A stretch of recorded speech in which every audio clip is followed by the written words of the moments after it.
গত বছরে দেনা পাওনা হিসাবের জন্য একটি বিশাল হালখাতার আয়োজন করা হয়।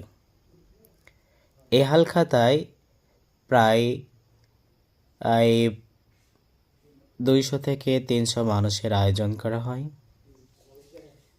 এবং সবাইকে আমন্ত্রণ করা হয় একটি ব্যতিক্রমী অনুষ্ঠানের মাধ্যমে এই হালখাতাটি পরিচালনা করা হয়। এটা ব্যতিক্রমী অনুষ্ঠান। মূলত এটা দিয়ে গরুর মাংস দিয়ে বিরিয়ানি রান্না করা হচ্ছে এবং পাট টিলিয়ার এবং টিলিয়ার দিয়ে যে হাল বোয়া হয়েছে বা যারা টাকা পয়সা এখনও দেয় নাই তারা মূলত একটি হালখাতার আয়োজন করার জন্য বলা হলে তারা এই অনুষ্ঠানটি আয়োজন করে। প্রায়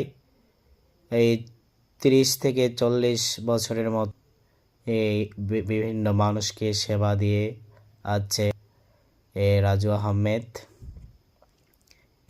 কদমকুড়ির। উনি এই অনুষ্ঠানটি পরিচালনা করে থাকে।